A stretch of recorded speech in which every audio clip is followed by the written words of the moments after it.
अब हम देखते हैं गणितीय आगमन का सिद्धांत होता क्या है। ठीक है, देखिए सिद्धांत इसका क्या है कि किसी भी गणितीय कथन, ठीक है ना, किसी भी गणितीय कथन को प्रत्येक प्राकृतिक संख्या के लिए, प्रत्येक प्राकृतिक संख्या मतलब प्रत्येक पद के लिए, ठीक है ना, के लिए सिद्ध करना ही गणितीय आगमन का सिद्धांत कहलाता है। अब इसमें एक पॉइंट आता है गणितीय कथन क्या होता है, ठीक है ना, और उसके बाद ये कह रहा है प्रत्येक प्राकृतिक संख्या के लिए। तो इन दोनों का मतलब देखिए क्या होता है। गणितीय कथन क्या होते हैं? ऐसे कथन जो गणितीय संबंधों को व्यक्त करते हैं गणितीय कथन कहलाते हैं, और इसे पीएन से प्रदर्शित करते हैं, ठीक है ना। अब इसमें भी एक प्रॉब्लम आ गई, कथन क्या होता है, ठीक है ना। तो कथन क्या होता है? शब्दों का वह समूह जिस पर केवल सत्य या असत्य होने के लिए निर्णय किया जा सके, कथन कहलाता है। मतलब कोई भी कथन है वो हम अगर कोई ये कथन बोला जाए उसके लिए केवल हमारे पास एक ही जवाब हो, या तो सही है या तो गलत है, मतलब या तो सत्य है वो या तो असत्य है।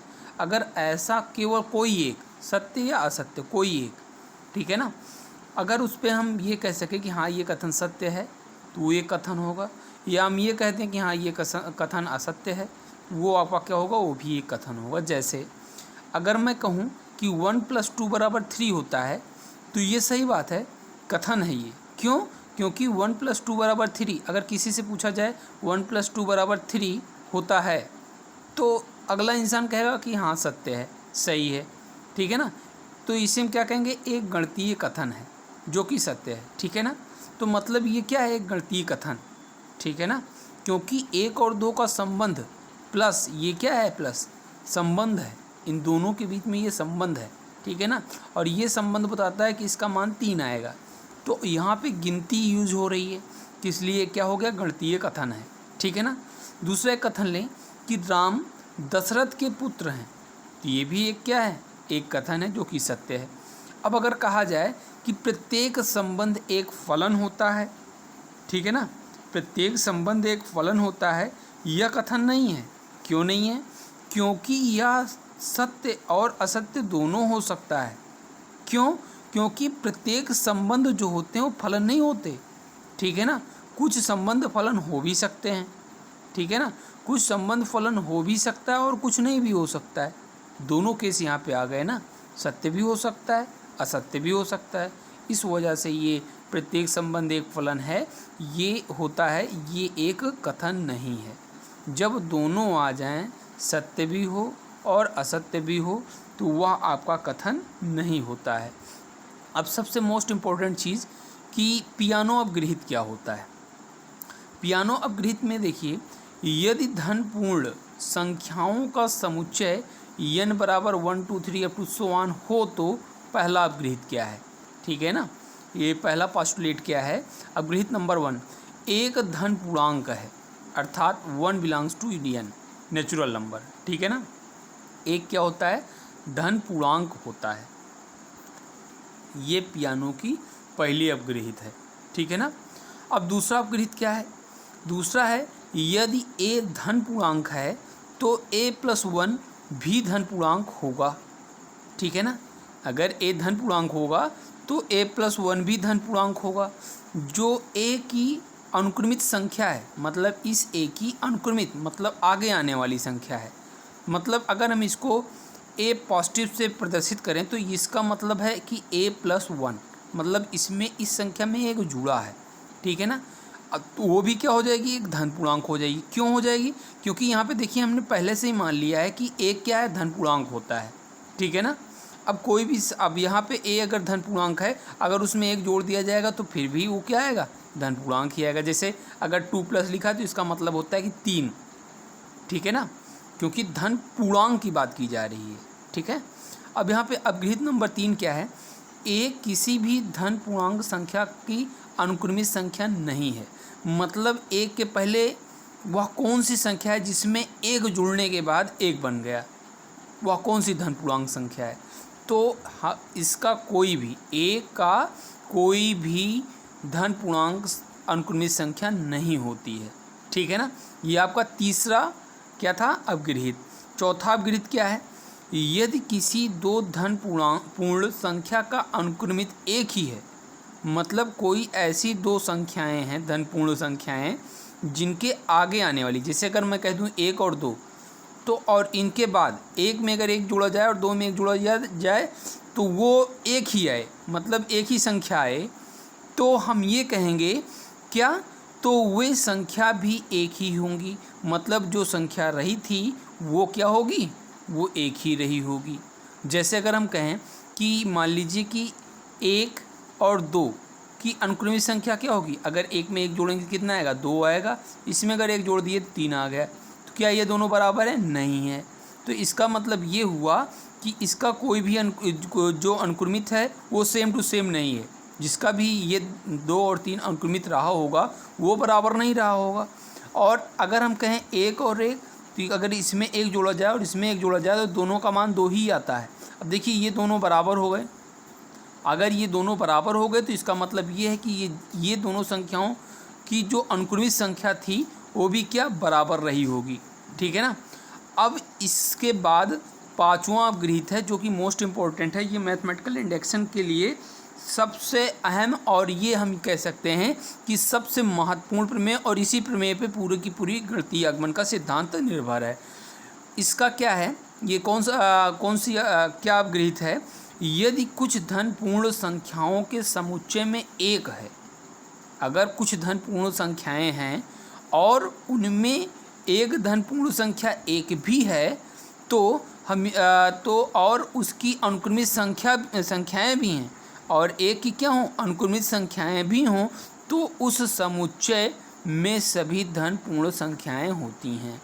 कहने का मतलब ये हुआ कि अगर कोई सेट है उसमें कुछ धन पूर्ण संख्याएं हैं और अगर उसमें एक भी है और एक की अनुक्रमित मतलब आगे आने वाली संख्या भी है, तो हम ये कहेंगे कि वो उससे जो सेट बना है, उन सभी धन पूर्ण संख्याओं से जो सेट बना है वह सेट क्या होगा, धन पूर्णांक संख्याएं। उस सेट में जो भी एलिमेंट होंगे, जो भी संख्याएं होंगी, वो पूरी की पूरी क्या होंगी, धन पूर्ण संख्याएं होंगी। और इसी अपगृहित को आगमन सिद्धांत भी कहते हैं, ठीक है ना। अब हम देखते हैं कि गणितीय कथन को लिखते कैसे हैं, जो मैथमेटिकल स्टेटमेंट होते हैं वो लिखे कैसे जाते हैं। मान लीजिए प्रिंसिपल स्टेटमेंट दिया गया है, P N is to 1 + 2 + 3 + up to so on + n is two n + 1 dividing by 2 for all n belongs to natural number. मतलब ये भी जो भी n है वो आपका नेचुरल नंबर से ही बिलोंग करता है। तब क्या होगा कथन, सबसे पहला कथन n इज टू 1 के लिए, कथन n इज टू 1 के लिए मतलब क्या है, पहला एक पद मतलब ये लेफ्ट हैंड साइड का एक पद, ठीक है ना। तो इसमें n के स्थान पे अगर 1 रखेंगे तो p1 आएगा और ये पहला पद लिया जाएगा, ये पहला स्टेटमेंट है p1 स्टेटमेंट, ठीक है ना। ये क्या आएगा, पहला पद लिए तो 1 आया। अब यहाँ पे n के स्थान पे अगर 1 रख दिया जाए तो क्या आएगा, 1 × 1 + 1 डिवाइडिंग बाई 2। अब इसको देखिए सॉल्व करेंगे तो 1 बराबर 1 हो जाएगा, ठीक है ना। अब देखिए दूसरा कथन क्या है, कथन n बराबर 2 के लिए पहले दो पद लेना है।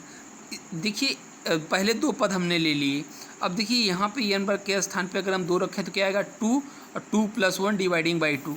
अब यहाँ पे देखिए 2 1 3 हो जाएगा, ये 2 से 2 कैंसिल, ये 2 1 3, ये भी सिद्ध हो गया।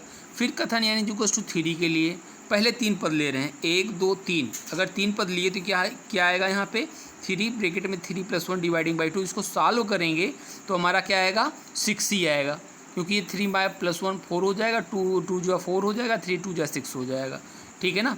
सिमिलरली ऐसे सारे पदों के लिए, n पदों के लिए अगर हमको सारे कथन लिखने होंगे तो हम कैसे लिखेंगे। हमने माना इस n जो क्या कहते हैं पद हैं, इनमें एक पद के रहा होगा जो हम अपने इच्छा अनुसार ले सकते हैं। n = k के लिए पहले के पद।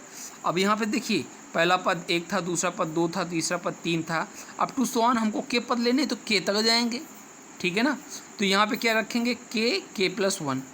अब देखिए लास्ट पद हमको कैसे लिखना है, n बराबर k + 1 के लिए मतलब इस k के जस्ट बाद वाला जो पद है उसको हम कैसे लिखते हैं, p k + 1 मतलब पहले k+1 पद लेने हैं हमको, ठीक है ना। k पद तो ये थे, लेकिन k+1 पद क्या होंगे, pk+1। यहाँ पे देखिए 1 2 3 up to so on k तक तो जाएगा ही, ये इतने पद तो होंगे, ठीक है ना। लेकिन एक एक्स्ट्रा पद होगा जिसको हम k+1 पद कहते हैं, k+1वां पद, मतलब k+1वां पद। अब यहाँ पे क्या रखना है हमको, यहाँ पे हमको रखना है n के स्थान पे। देखिए यहाँ पे ये जो आपका n के स्थान पे क्या रखना है, k+1 रखना है। और ये चीज़ कहाँ से आई, k+1 कहाँ से आई, ये जो आपका k+1वां पद हम निकाल रहे हैं वो कैसे आया, वो हमने n के स्थान पे k+1 रखा। और कहाँ पे रखा, इस स्टेटमेंट, प्रिंसिपल स्टेटमेंट के जो प्रिंसिपल स्टेटमेंट का जो लेफ्ट हैंड साइड था उसका जो लास्टवां पद था, जो n के फॉर्म में लिखा हुआ है, वहाँ पे हमको k के स्थान पे, सॉरी n के स्थान पे k+1 रखना होता है, ठीक है ना। देखिए कथन कैसे है, pk+1 कथन लिखने के लिए सबसे पहले pk कथन का लेफ्ट हैंड साइड लिखते हैं और उसमें एक पद और जोड़ते हैं, और वह पद, ये पद pn कथन के लेफ्ट हैंड साइड के अंतिम पद में n के स्थान पर k+1 लिखकर प्राप्त की जाती है, ठीक है ना।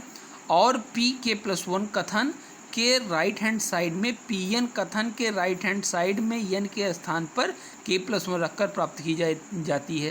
तो लेफ्ट हैंड साइड में k+1वां पद और राइट हैंड साइड में वहाँ पद हम ऐसे ही निकालते हैं, n के स्थान पे k+1 रख के। तो ये आपका क्या है, ये आपका गणितीय जो कथन है उसको लिखने का तरीका है। अभी देखिए इसका एक स्टेटमेंट था, इसका एक स्टेटमेंट ये था मैथमेटिकल इंडक्शन का कि कोई भी अगर कथन है, कोई भी कथन है, तो उस कथन को प्रत्येक प्राकृतिक संख्या के लिए सिद्ध करना। अब जैसे यहाँ पे हम सिद्ध कर रहे थे, पहली संख्या लिए तो यहाँ पे एक रखा, सिद्ध हो गया, हाँ ये दोनों बराबर है। फिर पहले 2 संख्या ली, उसके बाद यहाँ पे 2 रखा तो ये सॉल्व करने के बाद बराबर होगी। फिर 3 संख्या, तीसरी संख्या ली, 3 संख्याओं को लेकर फिर यहाँ के लिए सेटिस्फाई कर गया। तो ऐसी n संख्याओं के लिए अगर हमको चेक करना हो तो हम पूरी तरह से चेक नहीं कर सकते हैं, ठीक है ना।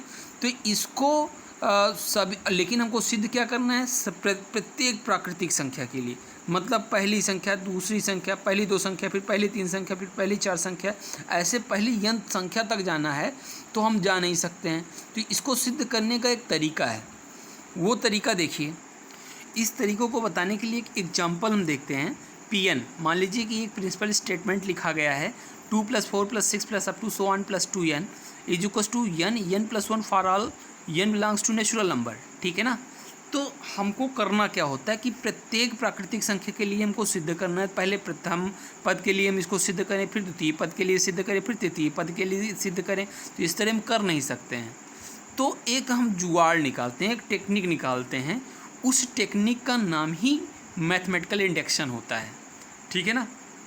लेकिन इसमें सबसे पहले हम n = 1 के लिए, ये आपका बेसिक स्टेप होता है प्रत्येक सवाल के लिए। तो P1 स्टेटमेंट क्या होगा कि पहला पद यहाँ पे लेफ्ट हैंड साइड लिखा और यहाँ पे जो राइट हैंड साइड है वहाँ पे n के स्थान पे अगर 1 लिखेंगे तो क्या आएगा, 1 × 1 + 1, ठीक है।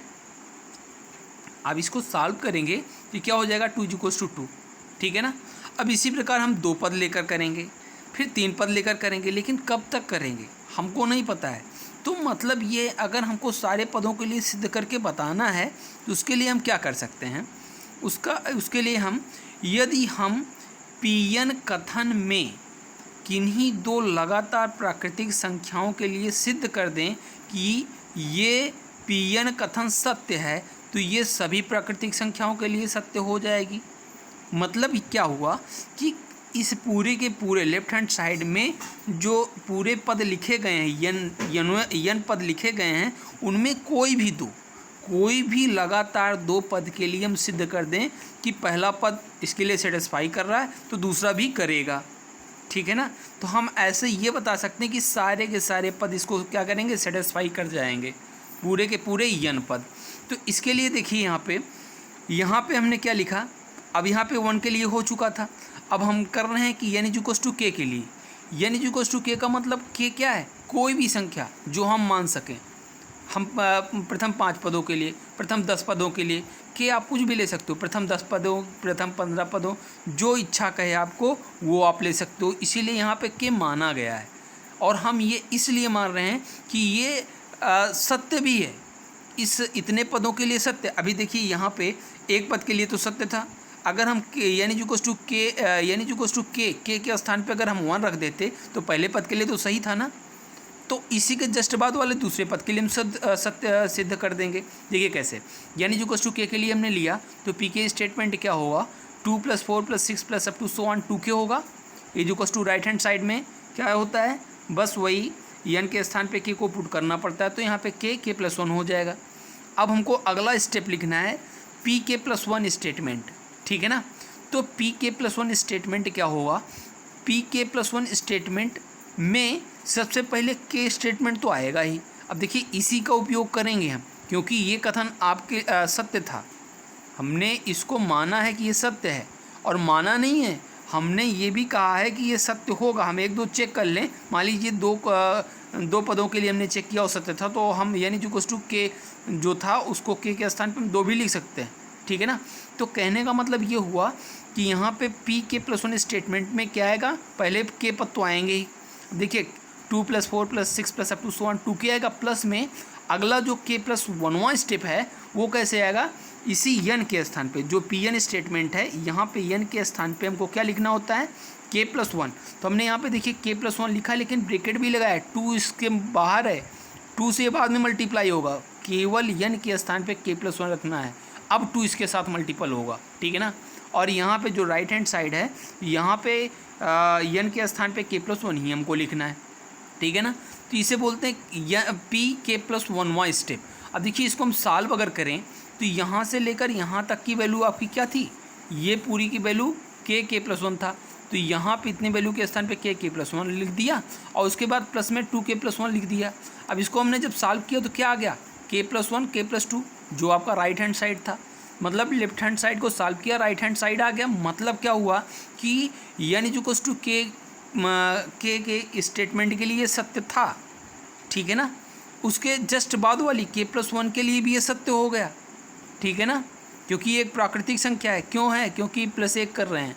अभी वहाँ पे पियानो अपगृहित में पढ़ा गया था कि अगर के स्थान अगर ए हमारी प्राकृतिक संख्या है, एक माना कोई ए प्राकृतिक संख्या है, ठीक है ना, तो a + 1 भी प्राकृतिक संख्या होती है, ठीक है ना। मतलब पियानो अपगृहित का दूसरा अपगृहित था, ठीक है ना। तो यहाँ पे अगर ये आपका सत्य हो रहा है तो क्या के +1 भी सत्य होगा, ठीक है ना। अब देखिए अगर हम यानी के स्थान पे के ले लें, यानी जो के स्थान पे हम 1 ले लें, क्योंकि 1 के लिए हमने चेक किया था। अब यहाँ पे अगर 1 लें तो ये 2 के लिए भी सही हो गया।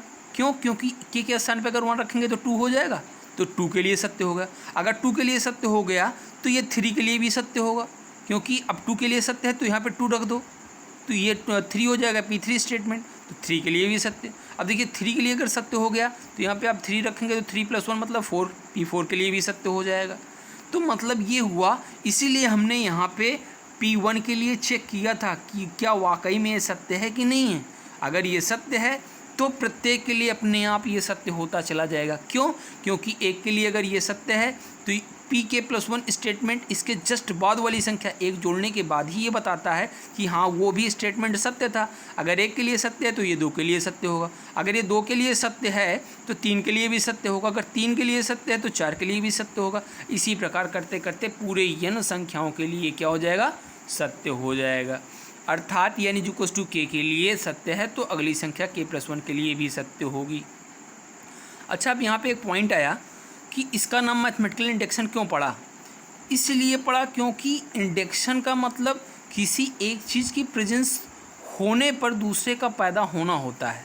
मतलब अगर कोई भी एक मान लीजिए कि कोई भी एक वायर है, अगर उसमें करंट फ्लो हो रही है तो 100% म्यूचुअल इंडेक्स की वजह से, इंडक्शन की वजह से उसके बगल जो भी वायर होगा वो भी क्या हो जाएगा, चार्जेबल हो जाएगा। अगर यहाँ पे पॉजिटिव फ्लो हो रहा है तो जिसके जस्ट बगल क्या होगा, एक निगेटिव चार्ज फ्लो होना स्टार्ट हो जाएगा।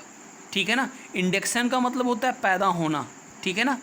मतलब के लिए अगर ये सत्य है तो k+1 के लिए भी ये सत्य होगा, ठीक है ना। अब इसका मतलब ये हुआ कि अगर एक के लिए सत्य तो उसके दो के लिए सत्य होगा, अगर दो के लिए सत्य है तो तीन के लिए सत्य होगा, ठीक है। तो ये आपका मैथमेटिकल इंडक्शन था।